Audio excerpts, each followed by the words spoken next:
अगर आप अमेरिका में रह रहे हैं या आपका कोई रिश्तेदार रह रहा है, चाहे वो स्टूडेंट्स हो या H1B वीजा पर काम करने वाला टेक वर्कर यूएस में रह रहा हो, तो ये वीडियो उनके लिए काफी ज्यादा चेतावनी से भरा होने वाला है। ट्रम्प सरकार ने अमेरिका के इतिहास का सबसे आक्रामक इमिग्रेशन क्रैकडाउन शुरू कर दिया है। अमेरिकी इमिग्रेशन एजेंसी यानी आईसीई की गिरफ्तारियां अब हर दिन 14,000 के पार निकल चुकी हैं। और सबसे चौंकाने वाली बात जानते हैं क्या है? अब ये कार्रवाई सिर्फ बॉर्डर या गलियों में नहीं हो रही, बल्कि अमेरिकी एयरपोर्ट्स के बोर्डिंग गेट्स पर सादे कपड़ों में घूम रहे एजेंट सीधे लोगों को हिरासत में ले रहे हैं। इनमें वो लोग भी शामिल हैं जिनका वीजा बस हाल ही में एक्सपायर हुआ है या जिनका वर्क वीजा एक्सटेंशन पेंडिंग है। आज की इस वीडियो में हम इसी पूरे क्रैकडाउन की हकीकत को आसान भाषा में समझेंगे और आपको बताएंगे कि आपको क्या कुछ ध्यान में रखना है। हाय, मेरा नाम है दामिनी सिंह और आप मुझे देख रहे हैं एनबीटी टेक एड पर। ट्रंप प्रशासन ने जमीनी अधिकारियों को रोजाना कम से कम 2000 गिरफ्तारियां करने का कड़ा टारगेट दिया है। और इस टारगेट को पूरा करने के लिए एक बिल्कुल नया और खतरनाक तरीका भी अपनाया गया है, जो है एयरपोर्ट चेकिंग। अमेरिका के करीब 15 बड़े एयरपोर्ट से ऐसी न्यूज सामने आई है कि जहां सादे कपड़ों में लोग घूम रहे हैं।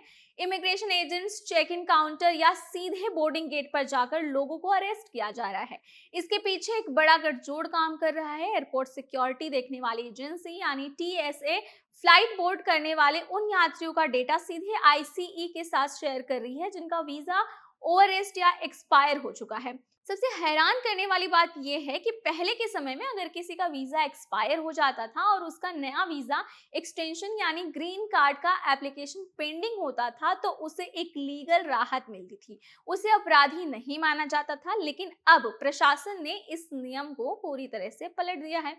अब सरकार हर वीजा अरेस्ट को पूरी तरह से अवैध मान रही है। अब बात करते हैं कि आखिर इसके निशाने पर कौन कौन है। भारतीयों और टेक वर्कर्स पर इसका क्या असर पड़ने वाला है?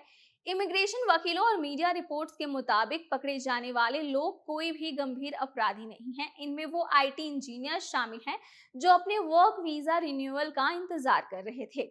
कई पूर्व विदेशी छात्र शामिल हैं और यहाँ तक कि अमेरिकी नागरिकों से शादी कर चुके विदेशी लोग भी इसमें शामिल हैं, जिनका कागजी प्रोसेस अभी पूरा नहीं हुआ है। सोशल मीडिया पर कई ऐसे दिल दहला देने वाले वीडियोस भी वायरल हो रहे हैं जिसमें फ्लाइट में बैठते समय लोगों को उनके परिवार के सामने डिटेन किया जा रहा है। गवर्नमेंट का साफ कहना है कि यदि आप गैर कानूनी तरीके से अमेरिका में रह रहे हैं तो आपके फ्लाइट से केवल एक ही सूरत में आप फ्लाइट से उड़ान कर सकते हैं, जब आप अपने देश वापस लौट रहे हो।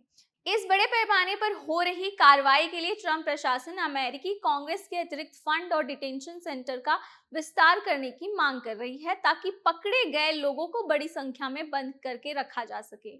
इस पूरे क्रैकडाउन से जो सबसे बड़ा सबक मिलता है वो ये है कि अमेरिका में अब नियमों को लेकर कोई ढिलाई नहीं बची है। इमिग्रेशन वकीलों ने कड़े शब्दों में सलाह दी है कि यदि आपका वीजा स्टेटस 100% क्लियर नहीं है या आपका कोई भी एक्सटेंशन पेंडिंग है, तो जब तक नया अप्रूवल लेटर हाथ में ना आ जाए, अमेरिका के भीतर किसी भी डोमेस्टिक फ्लाइट से सफर करने से पूरी तरह से बचे, क्योंकि एयरपोर्ट पर पैर रखते ही आप सीधे रडार पर आ सकते हैं। अपने कागजात को हमेशा, अपने डॉक्यूमेंट्स को हमेशा अपडेट रखें और किसी अच्छे इमिग्रेशन लॉयर के साथ संपर्क में रहें। अगर आपको ये वीडियो इन्फॉर्मेटिव लगी हो, आपकी कुछ काम की लगी हो, तो वीडियो को लाइक करें और ऐसे ही तमाम अपडेट्स के लिए चैनल को सब्सक्राइब करना ना भूलें।